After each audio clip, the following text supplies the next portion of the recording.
video log. It is, let's see, 9:30 p.m. Tuesday, February 4th, 2020. And world, I have something to say. So I had to write it down because it was just I was getting started. I didn't want to video log it, but then I realized this is way too big to video log. I have to get everything down. I'm gonna read what I have so far. I'm gonna let it take it from there. Ever had a day when you feel like you're just not good enough to live? Today was one of those days. But I get a feeling it's because Satan finds me a threat. I just received a message from God that what I thought was my family would get hurt on the way to a Greenville game, on the way from our school. In a way, I guess they are my family. Every girl and boy who knows Jesus is truly my brother and sister. When a pastor says we're all brothers and sisters in Christ, it sounds kind of cheesy. But what wouldn't you do? What wouldn't I do? Anybody do for their family. Shouldn't I do the same for fellow Christians? It sounds deep. It's because it is. To make a long story short, the other day, I had this really bad, terrifying, nervous feeling. And it wasn't like when you have butterflies in your stomach when you feel like you're nervous for a test. I was literally, anytime I was standing up and I couldn't stay still. I was pacing.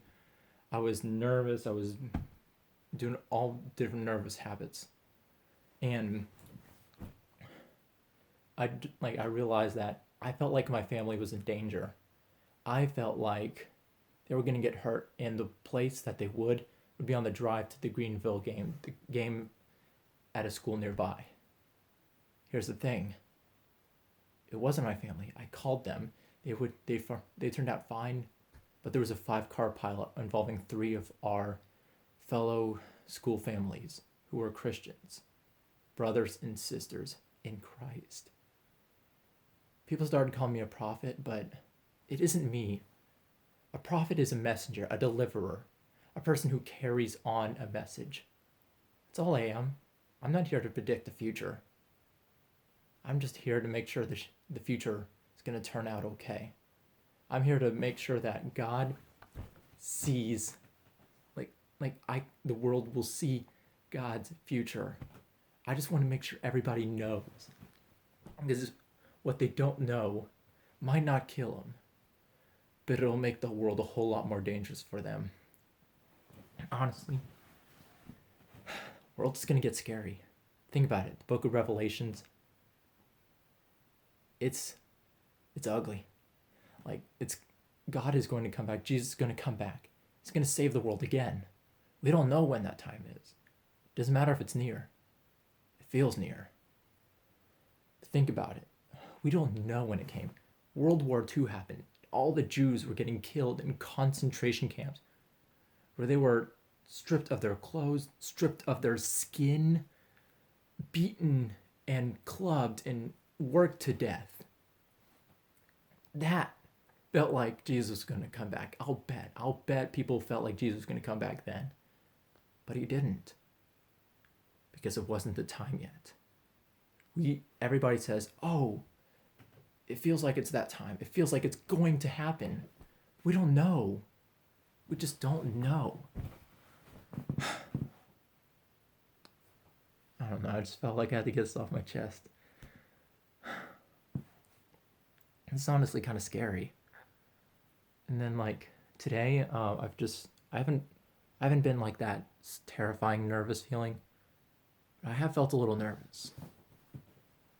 Okay. I thought that was like a low battery thing. It's on my shirt. Anyways. So, I haven't had that feeling again, but I've been nervous. I feel like something big is going to happen. Oh no. Just don't know. The world, I'm letting you know now. Be ready. Be careful.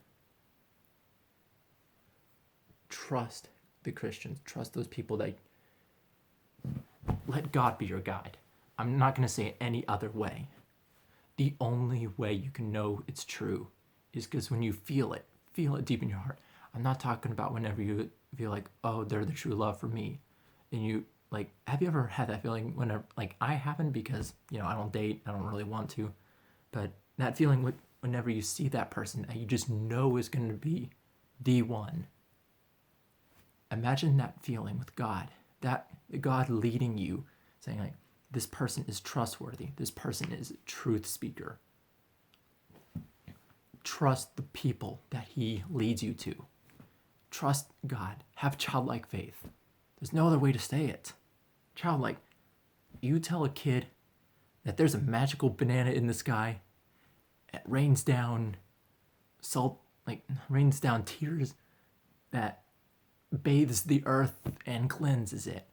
A magical banana in the sky. They'll believe you. Have the faith of that child. God, whenever he tells you what is happening, believe him. Believe every single word he says. Because we all know it's all truth. It's all real. This is the reality. Just want to get that off my chest.